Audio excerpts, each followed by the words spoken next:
Allez les amis, on est parti pour la dernière compétence de ce chapitre. Apprendre à utiliser les fonctions affines pour résoudre un quotient plus grand ou plus petit qu'un nombre. On s'y met tout de suite. Vous, à ce stade-là, vous savez très bien résoudre x-3 sur x plus 2 plus grand que 0. Comment vous faites? Vous faites une ligne avec x-3, une ligne avec x plus 2, une ligne avec x-3 sur x plus 2, et en fonction du signe, vous donnez la réponse. Le problème, c'est que là, on vous a dit x-3 sur x plus 2 plus grand que 2. Du coup, ce que vous savez faire, ça marche pas. Donc, ce qu'on va faire, c'est qu'on va modifier légèrement cette équation pour la transformer en une inéquation par rapport à 0. Une fois qu'on aura modifié notre inéquation par rapport à 0, on pourra résoudre cette inéquation plutôt que celle-là, et les résultats, les réponses seront les mêmes. Donc, comment on modifie ça? Tout simplement, ce 2 qui nous embête, on va l'enlever. On va faire moins 2 des deux côtés. Du coup, cette inéquation, elle est strictement équivalente à dire que x-3 sur x plus 2 moins 2 est plus grand que 2 moins 2. Pourquoi je dis ça? Super, maintenant j'ai plus grand que 0. 2 moins 2, ça fait 0. Comment je gère mon x plus 3 sur x plus 2 moins 2? Je vais mettre moins 2 au même dénominateur que x plus 2. Autrement dit, je vais le multiplier par x plus 2. Ça va me donner x moins 3 sur x plus 2 moins 2 fois x plus 2 sur x plus 2. Ok, formidable, j'ai tout sur x plus 2, je peux mettre une seule barre au dénominateur, donc je peux me retrouver avec, tac, x plus 2.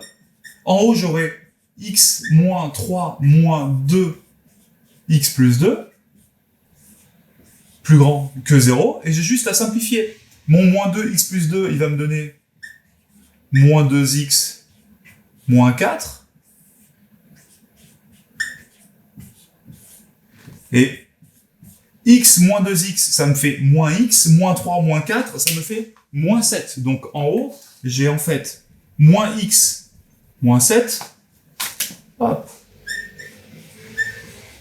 plus grand que 0. J'ai transformé cette inéquation plus grand que 2 en cette inéquation plus grand que 0. Donc pour résoudre ça, j'ai juste à résoudre ça. Et l'inverse, sauf que celle-là, c'est par rapport à 0. Donc je peux faire mon histoire de tableau.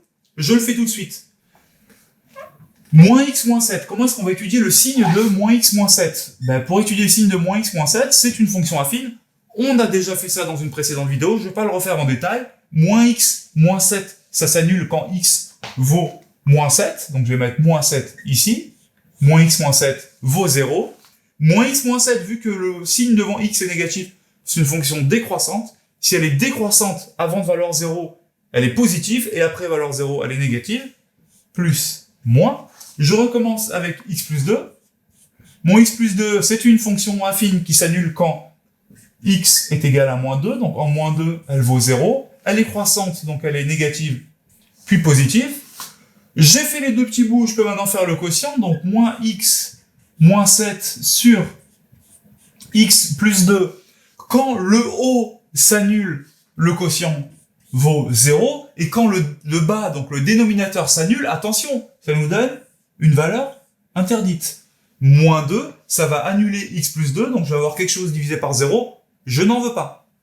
Règle des signes, plus par moins, moins par moins, plus par moins, moins. Yes, j'ai mon tableau de signes. Du coup, pour répondre à ça, c'est-à-dire quand est-ce que ce truc-là est plus grand que 2, c'est la même chose que répondre à quand est-ce que ce truc-là est plus grand que 0, or je me rends compte que ce truc-là, il est plus grand que 0 ici. Donc, entre moins 7 et moins 2, donc ma solution, c'est tout simplement l'intervalle qui va de moins 7 jusqu'à moins 2. On règle les bornes de notre intervalle. Moins 2, c'est une valeur interdite, donc dans tous les cas, on le fout dehors, on n'en veut pas de ce moins 2. Moins 7, il nous donne une valeur de 0. Est-ce qu'on veut 0? Nous, non, on veut pas 0. On a strictement plus grand que 0, donc 0, on n'en veut pas. Du coup, moins 7, on n'en veut pas non plus. On le met vers l'extérieur. J'encadre ma petite solution. Ça m'a pris 3 minutes parce que je suis une machine, parce que j'ai fait tous les exercices qui sont en dessous de cette compétence. À vous de jouer, vous êtes des champions. Now go!